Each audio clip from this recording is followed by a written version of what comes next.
Hello दोस्तों, आप सभी का स्वागत है अपने ही चैनल जीके माध्यिका पर। दोस्तों, आज के इस वीडियो में एसएससी एग्जाम के 27 जनवरी के फर्स्ट, सेकेंड और थर्ड शिफ्ट में पूछे गए क्वेश्चंस का एनालिसिस करेंगे और साथ ही दोस्तों सभी क्वेश्चंस के आंसर के साथ एक्स्ट्रा फैक्ट भी देखेंगे। तो दोस्तों, अगर आपके आगे की डेट में एसएससी का एग्जाम है तो आपके लिए ये वीडियो काफ़ी हेल्पफुल रहेगा। इसलिए दोस्तों वीडियो के लास्ट तक जरूर देखिएगा और चैनल पर नए हैं तो चैनल को जरूर सब्सक्राइब कर लीजिएगा। ठीक है, तो चलिए आज का वीडियो शुरू करते हैं।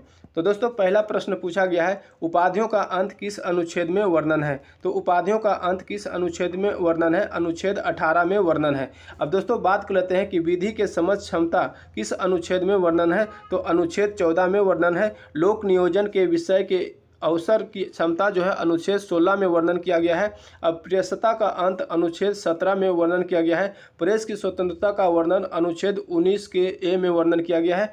प्राण एवं दैहिक स्वतंत्रता का संरक्षण अनुच्छेद 21 में वर्णन किया गया है। शिक्षा का अधिकार अनुच्छेद 21 के ए में वर्णन किया गया है। तो सभी फैक्ट को ध्यान रखिएगा। ठीक है, अगला प्रश्न देखते हैं। क्वेश्चन पूछा गया है, पुष्कर सिंघामी किस पार्टी से संबंधित है। तो पुष्कर सिंघामी जो है किस पार्टी से संबंधित है? भारतीय जनता पार्टी से संबंधित है। अब दोस्तों बात कर लेते हैं कि उत्तराखंड के मुख्यमंत्री कौन है। तो उत्तराखंड के मुख्यमंत्री पुष्कर सिंघामी है। और उत्तराखंड के राज्यपाल कौन है? तो लेफ्टिनेंट जनरल गुरमीत सिंह है। ठीक है, तो सभी फैक्ट को ध्यान रखेगा। अगला प्रश्न देखते हैं। क्वेश्चन पूछा गया कि भारत का नियंत्रक एवं महालेखा परीक्षक किस अनुच्छेद से संबंधित है। तो भारत का नियंत्रक एवं महालेखा परीक्षक किस अनुच्छेद से संबंधित है? अनुच्छेद 148 से 151 संबंधित है। अब दोस्तों बात कर लेते हैं कि भारत के महान्यायवादी किस अनुच्छेद से संबंधित है। तो भारत का महान्यायवादी अनुच्छेद 76 से संबंधित है। भारत के महाधिवक्ता जो है अनुच्छेद 165 से संबंधित है। भारत की संचित निधि अनुच्छेद 266 के 1 से संबंधित है। तो सभी फैक्ट को ध्यान रखेगा। ठीक है, अगला प्रश्न देखते हैं। क्वेश्चन पूछा गया कि अरब सागर में कौन सी नदी गिरती है। तो अरब सागर में कौन सी नदी गिरती है? तो दोस्तों सिंधु नदी जो महत्वपूर्ण नदी अरब सागर में गिरती है। इसके अलावा भारत की नर्मदा एवं ताप्ती नदियां अरब सागर में गिरती है। तो दोस्तों जो भी ऑप्शन में दिया होगा आपका आंसर हो जाएगा। ठीक है, अगला देखते हैं। क्वेश्चन पूछा गया कैच द रैन अभियान कब शुरुआत किया गया है। तो कैच द रैन अभियान कब शुरुआत किया गया है? मार्च 2021 में शुरुआत किया गया है। अब दोस्तों बात कर लेते हैं कि यह अभियान का उद्घाटन किसने किया है। तो यह अभियान का उद्घाटन नरेंद्र मोदी ने किया है। यह अभियान का उद्देश्य क्या है? तो इस अभियान का उद्देश्य जो है जल संरक्षण के लिए लोगों के सहयोग से जन जागरूकता अभियान चलाना है। ठीक है, तो सभी फैक्ट को ध्यान रखिएगा। अगला प्रश्न देखते हैं।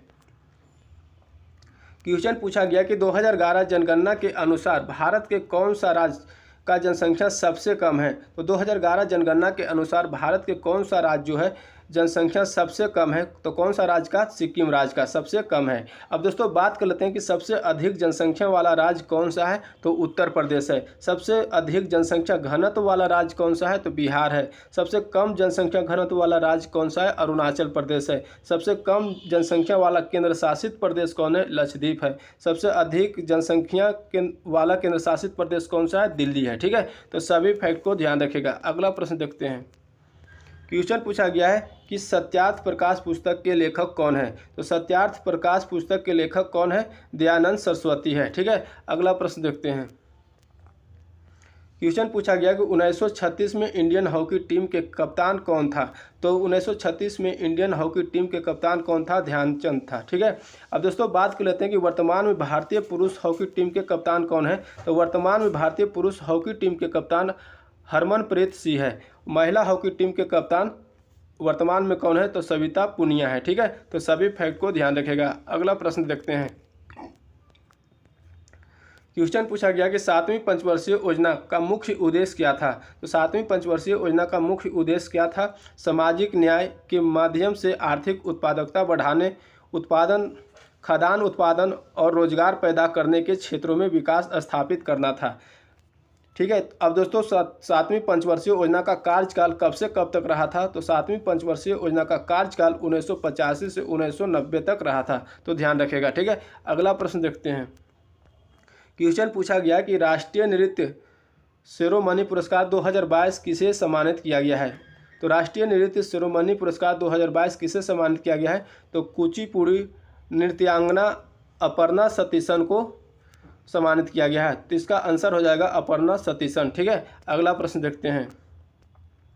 क्वेश्चन पूछा गया कि कौन से कथक शास्त्रीय नृत्य से संबंधित नहीं है? तो कौन सा कथक शास्त्रीय नृत्य से संबंधित नहीं है? तो दोस्तों कथक शास्त्रीय नृत्य से संबंधित बिरजू महाराज, लच्छू महाराज, सितारा देवी, गोपी कृष्ण, बिंदादीन महाराज, ये सभी दोस्तों कथक शास्त्रीय नृत्य से संबंधित है। ठीक है, अगला प्रश्न देखते हैं।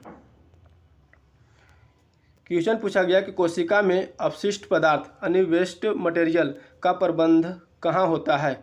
तो कोशिका में अपशिष्ट पदार्थ का प्रबंध कहाँ होता है? लाइसोसोम में होता है, यानी लाइसोसोम कोशिका में होता है। ठीक है, अब दोस्तों बात कर लेते हैं कि आत्महत्या की थैली किसको कहा जाता है? तो आत्महत्या की थैली लाइसोसोम को कहा जाता है, तो ध्यान रखिएगा। ठीक है, अगला प्रश्न देखते हैं।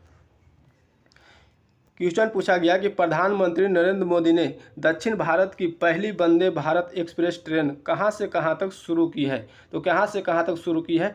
नवंबर 2022 में चेन्नई से मैसूर मार्ग तक शुरू की है। ठीक है, अब दोस्तों बात कर लेते हैं कि पहली वंदे भारत ट्रेन 15 फरवरी 2019 में कहां से कहां तक चली थी? तो कहां से कहां तक चली थी? वाराणसी से नई दिल्ली के बीच चली थी। ठीक है, तो ध्यान रखिएगा। ठीक है, अगला प्रश्न देखते हैं। क्वेश्चन पूछा गया कि हड़प्पा के निचले हिस्से को क्या कहा जाता है? तो हड़प्पा के निचले हिस्से को क्या कहा जाता है? तो दोस्तों हड़प्पा के निचले हिस्से को निचला नगर और ऊंचाई वाले हिस्से को नगर दुर्ग कहा जाता है। ठीक है, तो इसका सही आंसर हो जाएगा निचला नगर। ठीक है, आगे देखते हैं। क्वेश्चन पूछा गया कि किस मनुष्य के शरीर का समान यानी किसी मनुष्य के शरीर का समान तापमान कितना होता है? तो दोस्तों डिग्री सेल्सियस की बात करें तो 37 डिग्री सेल्सियस, फ़ारेनहाइट में 98.6 डिग्री फ़ारेनहाइट, और केल्विन में यदि पूछा जाएगा तो 310 केल्विन होता है। ठीक है, तो जो भी ऑप्शन में दिया होगा आंसर हो जाएगा। अगला प्रश्न देखते हैं। क्वेश्चन पूछा गया कि 10वीं पंचवर्षीय योजना का विकास दर का लक्ष्य कितना रखा गया था? तो 10वीं पंचवर्षीय योजना का विकास दर जो है लक्ष्य कितना रखा गया था? तो 8.1% रखा गया था, लेकिन दोस्तों वास्तविक 7.7% ही हासिल किया गया था। ठीक है, अब दोस्तों बात कर लेते हैं कि 10वीं पंचवर्षीय योजना का कार्यकाल कब से कब तक चला था? तो 10वीं पंचवर्षीय योजना का कार्यकाल 2002 से 7 तक रहा था। ठीक है, आगे देखते हैं। क्वेश्चन पूछा गया है कि 2012 के राष्ट्रमंडल खेल में कितने खेल को शामिल किया गया था? तो 2022 के राष्ट्रमंडल खेल में कितने खेलों को शामिल किया गया है? तो 20 खेल को शामिल किया गया है। अगर आपसे क्वेश्चन पूछा जाएगा कि कितने देश हिस्सा लिए थे, तो 22 देश इसमें हिस्सा लिए थे। ठीक है, अब दोस्तों बात कर लेते हैं कि राष्ट्रमंडल खेल का शुरुआत कब किया गया था? तो राष्ट्रमंडल खेल का शुरुआत 1930 में किया गया था। 22वें राष्ट्रमंडल खेल 2022 का आयोजन कहाँ किया गया था? तो 22वें राष्ट्रमंडल खेल 2022 का आयोजन बर्मिंघम इंग्लैंड में किया गया था। 2022 के राष्ट्रीय खेल में कुल 36 खेल शामिल किए गए थे, तो इस पॉइंट को भी ध्यान रखिएगा। ठीक है, आगे देखते हैं। क्वेश्चन पूछा गया है कि शाम और रात के बीच के बेला को क्या कहा जाता है? तो शाम और रात के बीच के बेला को गोधूली बेला कहा जाता है। ठीक है, आगे देखते हैं। क्वेश्चन पूछा गया कि अनुराग का विलोम शब्द क्या होता है? तो अनुराग का विलोम शब्द विराग होता है। ठीक है, आगे देखते हैं। अंत भला तो सब भला मुहावरे का अर्थ क्या है? तो अंत भला तो सब भला मुहावरे का अर्थ होता है अंत ठीक हुआ तो सब ठीक है। ठीक है, आगे देखते हैं। क्वेश्चन पूछा गया कि अक्ल की रोटी खाना मुहावरे का अर्थ क्या होता है? तो अक्ल की रोटी खाना मुहावरे का अर्थ होता है बुद्धिजीवी होना। ठीक है, अगला प्रश्न देखते हैं। किरण का परिवाचिक शब्द क्या होता है? तो किरण का परिवाचिक शब्द होता है म्यूख, अंशु, रश्मि, मरीचि, प्रभा, गो।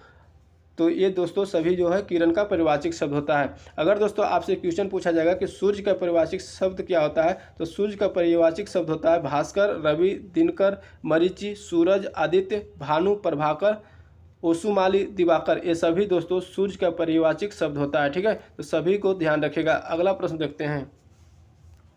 क्वेश्चन पूछा गया कि सुंदर का परिवाचिक शब्द क्या होता है? तो सुंदर का परिवाचिक शब्द क्या होता है? तो दोस्तों सुंदर का परिवाचिक शब्द होता है उत्कृष्ट, उत्तम, कलित, ललाम, मंजुल, रुचिर, चारु, मनोहर, सुहावना, चिताकर्षक। ये सभी दोस्तों सुंदर का परिभाषिक शब्द होता है। ठीक है, आगे देखते हैं।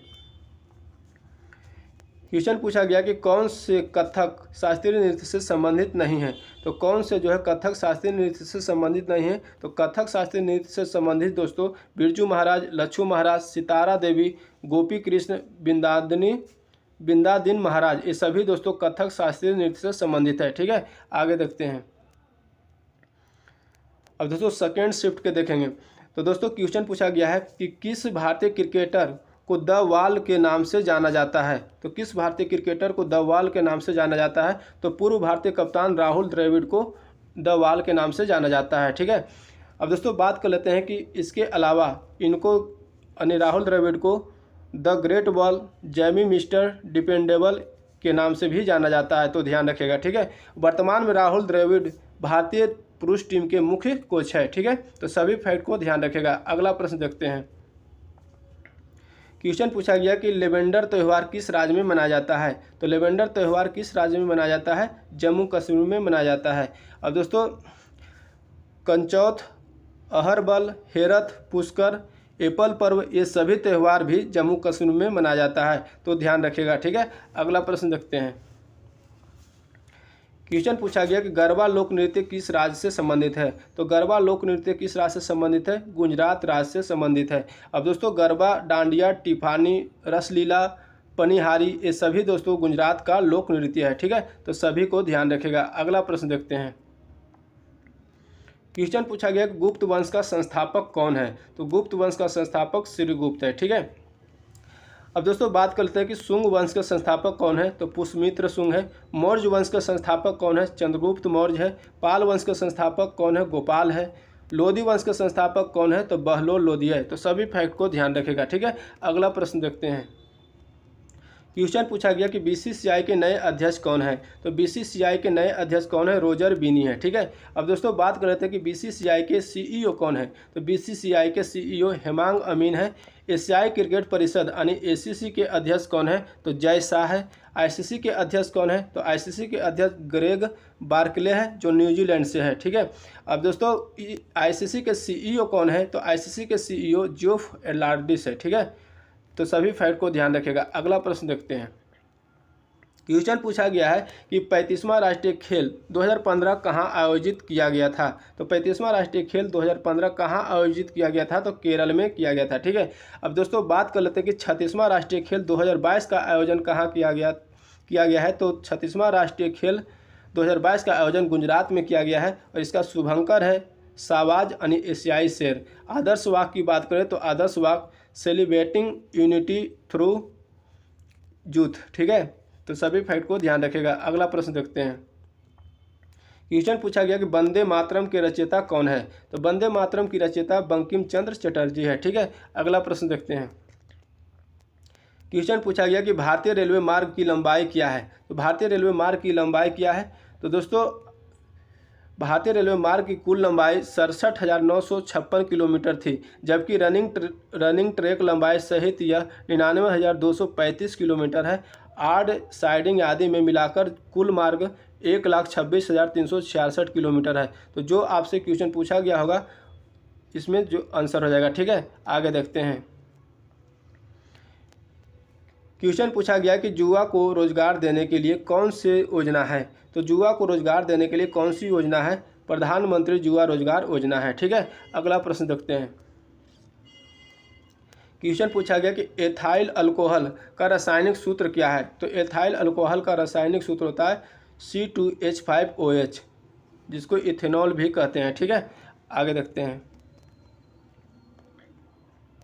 क्वेश्चन पूछा गया कि मौलिक कर्तव्य से संबंधित कौन सा समिति है।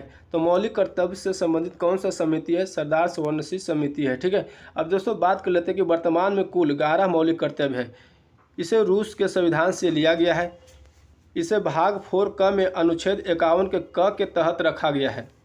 10 मौलिक कर्तव्यों को संविधान के 42वें संशोधन 1976 ईस्वी द्वारा जोड़ा गया है, जबकि 11वां मौलिक कर्तव्य को 86वां संविधान संशोधन अधिनियम 2002 में जोड़ा गया है। ठीक है, तो सभी फैक्ट को ध्यान रखिएगा। ठीक है, अगला प्रश्न देखते हैं। क्वेश्चन पूछा गया है कि राज्यसभा की सदस्यता के लिए न्यूनतम आयु कितनी होती है। तो राज्यसभा की सदस्यता के लिए न्यूनतम आयु कितनी होती है? 30 वर्ष होती है। अब दोस्तों बात कर लेते हैं कि राज्यसभा एक अस्थायी सदन है जो कभी भंग नहीं होती है। इसके सदस्यों का कार्यकाल 6 वर्ष होता है। लोकसभा की बात करें तो लोकसभा के सदस्यता के लिए न्यूनतम आयु 25 वर्ष होती है। लोकसभा का कार्यकाल 5 वर्ष का होता है। तो सभी फैक्ट को ध्यान रखिएगा, ठीक है। अगला प्रश्न देखते हैं। क्वेश्चन पूछा गया है कि सूचना प्रौद्योगिकी अधिनियम किस वर्ष प्रारंभ हुआ था? तो सूचना प्रौद्योगिकी अधिनियम जो है 17 अक्टूबर 2000 को प्रारंभ हुआ था, ठीक है। अगला प्रश्न देखते हैं। क्वेश्चन पूछा गया कि छक्के छुड़ाना मुहावरे का अर्थ क्या है? तो छक्के छुड़ाना मुहावरे का अर्थ होता है बुरी तरह से पराजित करना या हार जाना, ठीक है। आगे देखते हैं। क्वेश्चन पूछा गया कि फुटबॉल खेल की मैदान की लंबाई कितनी होती है? तो फुटबॉल खेल की मैदान की लंबाई दोस्तों 91 से 120 मीटर होती है। मैदान की चौड़ाई की बात करें तो मैदान की चौड़ाई 45 से 91 मीटर होती है। गेंद का वजन 396 से 453 ग्राम होती है। गोल पोस्ट की लंबाई की बात करें तो गोल पोस्ट की लंबाई 7.32 मीटर होती है और गोल पोस्ट की ऊंचाई 2.44 मीटर होती है। तो सभी फैक्ट को ध्यान रखिएगा, ठीक है। अगला प्रश्न देखते हैं। क्वेश्चन पूछा गया कि साहित्य अकादमी पुरस्कार में कितने राशि और क्या क्या दिया जाता है? तो साहित्य अकादमी पुरस्कार में कितने राशि और क्या क्या दिया जाता है? तो साहित्य अकादमी पुरस्कार सन 1955 से प्रत्येक वर्ष भारतीय भाषाओं के श्रेष्ठ कृतियों को दिया जाता है, जिसमें एक ताम्रपत्र के साथ साथ 1 लाख नगद राशि भी दी जाती है। तो सभी फैक्ट को ध्यान रखें, ठीक है। तो इसका सही आंसर हो जाएगा एक ताम्रपत्र के साथ 1 लाख रुपया नगद राशि दी जाती है, ठीक है। आगे देखते हैं। क्वेश्चन पूछा गया कि काला घोड़ा कला महोत्सव कहाँ मनाया जाता है? तो काला घोड़ा कला महोत्सव कहाँ मनाया जाता है? मुंबई महाराष्ट्र में मनाया जाता है, ठीक है। अब दोस्तों बात कर लेते हैं कि यह महोत्सव वो प्रत्येक वर्ष फरवरी माह के पहले शनिवार को मनाया जाता है। महाराष्ट्र के मुख्यमंत्री की बात करें तो महाराष्ट्र के मुख्यमंत्री एकनाथ शिंदे हैं और महाराष्ट्र के राज्यपाल भगत सिंह कोश्यारी है, ठीक है। तो सभी फैक्ट को ध्यान रखेगा। अगला प्रश्न देखते हैं। क्वेश्चन पूछा गया कि ब्राह्मण का परिवाचिक शब्द क्या होता है? तो ब्राह्मण का परिवाचिक शब्द होता है बाडव होता है, भूमिसूर, भूमिदेव, द्विज, भूदेव, महिदेव, अग्रजन्मा, द्विजाति, विद्वान। ये सभी दोस्तों ब्राह्मण का परिभाषिक शब्द होता है, ठीक है। आगे देखते हैं। क्वेश्चन पूछा गया कि रात को चलने वाले को क्या कहते हैं? तो रात को चलने वाले को क्या कहते हैं? निशाचर कहते हैं, ठीक है। अगला प्रश्न देखते हैं। क्वेश्चन पूछा गया कि स्टार्च का रंग क्या मिलाने से नीला रंग हो जाता है? तो स्टार्च का रंग जो है क्या मिलाने से नीला रंग हो जाता है? तो आयोडीन का विलयन मिलाने पर गहरा नीला रंग का उत्पन्न हो जाता है। तो इसका सही आंसर हो जाएगा आयोडीन को मिलाने से गहरा नीला रंग हो जाता है, ठीक है। आगे देखते हैं। क्वेश्चन पूछा गया कि गर्म करने पर लेड नाइट्रेट क्या देता है? तो गर्म करने पर लेड नाइट्रेट PbO और NO2 देता है, ठीक है। यानी लेड ऑक्साइड और नाइट्रोजन डाइऑक्साइड, ठीक है। आगे देखते हैं। क्वेश्चन पूछा गया कि भारत और श्रीलंका के बीच कौन सी जल संधि स्थित है? तो भारत और श्रीलंका के बीच कौन सी जल संधि स्थित है? पाक जल संधि स्थित है, ठीक है। अगला प्रश्न देखते हैं। दोस्तों क्वेश्चन पूछा गया कि विधान परिषद का कार्यकाल कितने वर्ष का होता है? तो विधान परिषद का कार्यकाल कितने वर्ष का होता है? 6 वर्ष का होता है, ठीक है। अगले प्रश्न देखते हैं। क्वेश्चन पूछा गया कि 42वां संविधान संशोधन अधिनियम 1976 को किस समिति की सिफारिश पर जोड़ा गया है? तो किस समिति के सिफारिश पर जोड़ा गया है? सवर्ण यानी सरदार सवर्णशील समिति के सिफारिश पर जोड़ा गया है, ठीक है। अगला प्रश्न देखते हैं। क्वेश्चन पूछा गया कि किसी व्यक्ति को मौसम के अनुसार रोजगार प्राप्त होता है तो वह कौन से बेरोजगारी में आता है? तो किसी व्यक्ति को मौसम के अनुसार रोजगार प्राप्त होता है वह कौन से बेरोजगारी में आता है? मौसमी बेरोजगारी में आता है, ठीक है। अगला प्रश्न देखते हैं। क्वेश्चन पूछा गया कि बीजी या ब्रिजी की राजधानी क्या थी? तो ब्रिजी की राजधानी क्या थी? तो दोस्तों बीजी प्राचीन भारत के 16 महाजनपदों में से एक था। कई छोटे राज्यों को मिलाकर इसकी उत्पत्ति हुई थी। इसकी राजधानी वैशाली है। तो इसका सही आंसर हो जाएगा वैशाली, ठीक है। अगला प्रश्न देखते हैं। क्वेश्चन पूछा गया कि काटी बिहू नृत्य कौन से महीने में मनाया जाता है? तो काटी बिहू नृत्य जो है कौन से महीने में मनाया जाता है? अब दोस्तों असम में एक साल में 3 बिहू मनाया जाता है। बोहाग जो है बैसाख के अप्रैल के मध्य मनाया जाता है। माघ जो है जनवरी के मध्य मनाया जाता है। और काटी जो है कार्तिक यानी अक्टूबर के मध्य के महीने में मनाया जाता है। तो ऑप्शन इसका आंसर हो जाएगा काटी महोत्सव अक्टूबर के महीने में मनाया जाता है, अक्टूबर के मध्य मनाया जाता है। ठीक है। अब दोस्तों बात कर लेते हैं कि बिहू प्राचीन काल से असम में मनाया जाता है। ठीक है, आगे देखते हैं। क्वेश्चन पूछा गया कि धामनगर उड़ीसा से उपचुनाव 2022 किसने जीता है? तो धामनगर उड़ीसा से उपचुनाव 2022 किसने जीता है? तो बीजेपी विधायक सूर्यवंशी सुराज ने जीता है। ठीक है, तो इसका सही आंसर हो जाएगा सूर्यवंशी सुराज ने। ठीक है, अगला प्रश्न देखते हैं। क्वेश्चन पूछा गया है कटघोड़वा नृत्य कौन से राज्य से संबंधित है? तो कटघोड़वा नृत्य जो है किस राज्य से संबंधित है? बिहार से संबंधित है। ठीक है, अगला प्रश्न देखते हैं। दोस्तों क्वेश्चन पूछा गया कि पैसे बचाने के लिए कौन सी खाता खोली जाती है? तो पैसे बचाने के लिए कौन सी खाता खोली जाती है? बचत खाता यानी सेविंग अकाउंट। ठीक है, अगला प्रश्न देखते हैं। घृणा का विलोम शब्द क्या होता है? तो घृणा का विलोम शब्द क्या होता है? प्रेम, स्नेह, सहानुभूति। तो जो ऑप्शन में दिया होगा आंसर हो जाएगा। ठीक है, अगला प्रश्न देखते हैं। तो दोस्तों इतना क्वेश्चन जो हमें बच्चे के द्वारा मिला है। ठीक है, अगर दोस्तों वीडियो अच्छा लगा तो लाइक करिएगा, चैनल पर नए हैं तो चैनल को सब्सक्राइब करके बेल आइकन जरूर दबा लीजिएगा। जय हिंद।